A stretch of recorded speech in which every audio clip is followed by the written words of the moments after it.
আসসালামু আলাইকুম। শেষ পর্যন্ত আমার শঙ্কাই সত্য হলো। নির্বাচনের সময় নিয়ে প্রধান উপদেষ্টা যে ভাষণ দিয়েছেন, তাতে বিএনপি সন্তুষ্ট হবে না। আর জামাত সন্তুষ্ট হবে। এই মর্মে একটা ভিডিও আমি কিছুক্ষণ আগে আপ করেছি। সর্বশেষ এখন যে টেলিভিশনের স্ক্রলে দেখছি ঠিক তাই। সালাউদ্দিন আহমেদ দলের স্থায়ী কমিটির সদস্য, তিনি বলছেন যে নির্বাচনের সময় নিয়ে প্রধান উপদেষ্টা ডক্টর মোহাম্মদ ইউনূস যেই কথা বলেছেন তাতে জাতির প্রত্যাশা পূরণ হয়নি। অন্যদিকে জামাতে ইসলাম প্রধান উপদেষ্টার যে নির্বাচনী সময়সূচি তাতে তারা সন্তোষ প্রকাশ করেছে। নির্বাচনের সময়সূচিটা হচ্ছে এই এপ্রিলের প্রথমার্ধের যে কোনো সময়, এবং নির্বাচন কমিশন এই সময়ের মধ্যে একটা রোডম্যাপ ঘোষণা করবে। তো এপ্রিল অনেক দূর। বিএনপির দাবি ছিল যে ডিসেম্বরের আগেই নির্বাচন হওয়া সম্ভব, কিন্তু জামাত ইসলামীও মোটামুটি তেমনই ছিল, বলছিল যে রমজানের আগে। রমজানের আগে মানে 17 তারিখ থেকে, আগামী বছর 17ই ফেব্রুয়ারি থেকে রমজান শুরু হবে, তার আগে হলে ভালো হয়। এরপরে এসএসসি এইচএসসি পরীক্ষা, তারপরে ঝড় বৃষ্টি, প্রাকৃতিক বৈরী পরিবেশ, এসব কারণে ওই সময়ের চেয়ে যদি রমজানের আগে হয় তাহলে ঠিক আছে। কিন্তু তারপর আবার তারা পরিবর্তন করে বলেছে যে এপ্রিলের দিকে হলে তাদের কোনো সমস্যা নেই। এখন দেখা যাচ্ছে সেই এপ্রিল, অর্থাৎ জামাত ইসলামীর যে প্রত্যাশা, তার সাথে প্রধান উপদেষ্টার প্রত্যাশা বা ঘোষণাটা মিলে যাচ্ছে।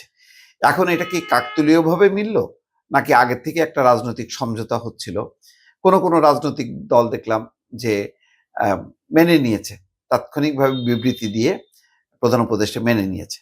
কিন্তু বিএনপি প্রধান রাজনৈতিক দল তারা মানেনি। তারা যেহেতু বলছিল ডিসেম্বরের মধ্যে নির্বাচন, এবং ধারণা করা যায় যে বিএনপির সঙ্গে আরো অনেকগুলো রাজনৈতিক দল একমত যে ডিসেম্বরের মধ্যে বাম গণতান্ত্রিক জোটও একই কথা বলবে।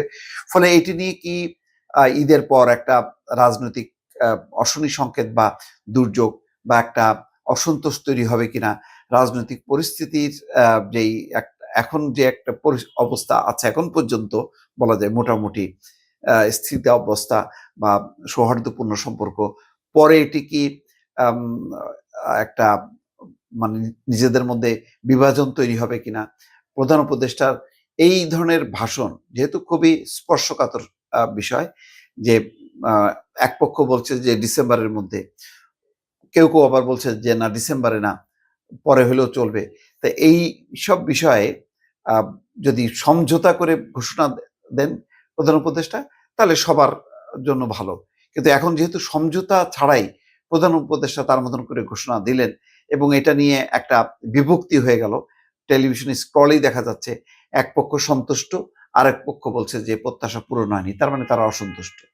তার মানে নির্বাচনের সময়সূচি নিয়ে বিভাজন হয়ে গেল।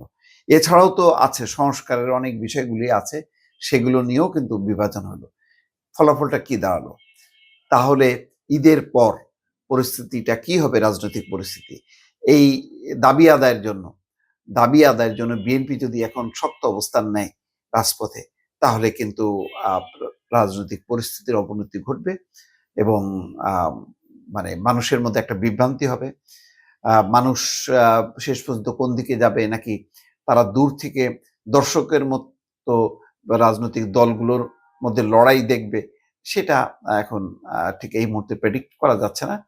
তবে বিষয়টা যেহেতু গুরুত্বপূর্ণ বিষয়, যে কখন নির্বাচন হবে, কিভাবে নির্বাচন হবে, সেটার ব্যাপারে রাজনৈতিক সমঝোতাটা দরকার ছিল। সেই রাজনৈতিক সমঝোতাটা হলো না, এটাই হচ্ছে খুবই দুঃখজনক ঘটনা। দর্শক ভালো থাকবেন, আল্লাহ হাফেজ।